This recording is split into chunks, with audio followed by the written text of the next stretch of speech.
let's move on to our trending topics. First up, hashtag Mkhwebane. And of course, following that press conference yesterday, and quite a lot happening there. Sure. Of course, the suspended public protector giving some detail, and of course, the much awaited voice notes, which she said she would share with South Africans, and she did that. Of course, saying that that's not all of it. There is more, which she, of course, will, I suppose, reveal at the appropriate stage. But yes, there was quite a lot, journalists also getting a bit heated on the sidelines with one another.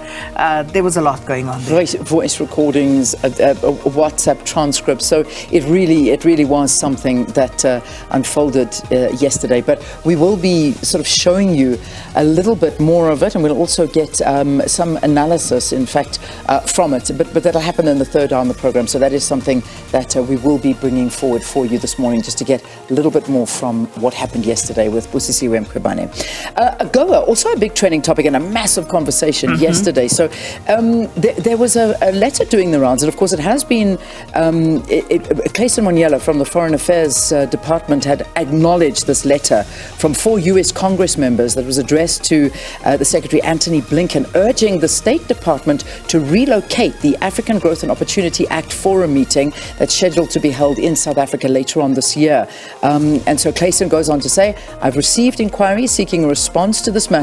We take note of the letter written by the 4 US Congress members to Secretary Blinken, and basically saying that he clarified that no decision has been made by the State Department or the White House to move the AGOA Forum from South Africa. So this is a big talking point, and people, are concerned about relationships, obviously, between Russia and South Africa, and the BRICS summit being held here. And then, of course, this peace trip that's going to be happening with the different African leaders to Ukraine and Russia.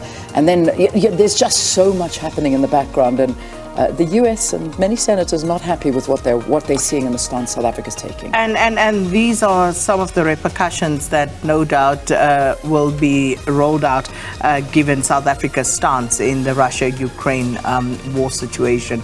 But of course, also there was, some people in talking about this were saying that it seems almost as if these senators make it out to be a fait accompli, that South Africa will now no longer be part of the AGOA agreement. So I don't know. We'll see how this goes. But as Clayson says, there's nothing official in that regard. Indeed. All right. So that's the AGOA trend. Next trend. Donald Trump, sure. Also the subject of our interview in the this next interview coming up, and it's all about the US President, so the former US President Donald Trump, appearing in court after his indictment, and we're going to be talking and getting some analysis about those 37 charges, and of course Trump coming out and saying that this is an absolute hoax and one of the worst things that's ever been done. It's a first that's ever been done against a former US president and somebody who is campaigning to take that big seat again.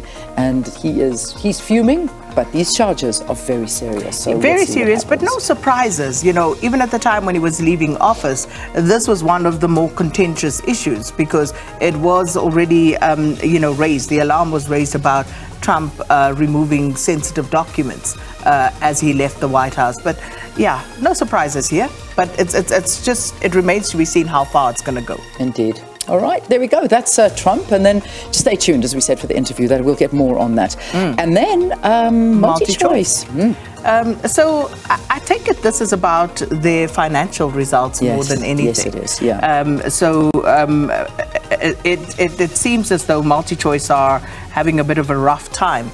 I think I was reading something yesterday, BizTech saying that MultiChoice tanks to a 2.9 billion rand loss. And this on the back of showing, good net profit last year. So it speaks about the middle class seemingly abandoning this particular platform. Yeah, And many people, just talking to the fact that MultiChoice need to give a better offering. They need to give a variety of offerings because, they're just saying, if you give us the ability to pay for the stations we want, it'll be a much better option as opposed to having all of these stations that nobody, and I can't say nobody watches them because obviously people do watch them, but just, from the voices that are coming out saying, let us choose packages, let us decide what we want to watch. And that is the way that people view content. They want to watch it when they want to, how they want to, and what they want to watch. You don't want to be force-fed things that you don't want to watch these days. Yeah, and it comes down to exactly that, because in my case, for example, as a sports fanatic, that's the key. The hook. That's the problem. That's the thing that's got me hooked. Exactly. I can't go anywhere because we weren't going to watch sport. I know, and that's what most people are saying. It's because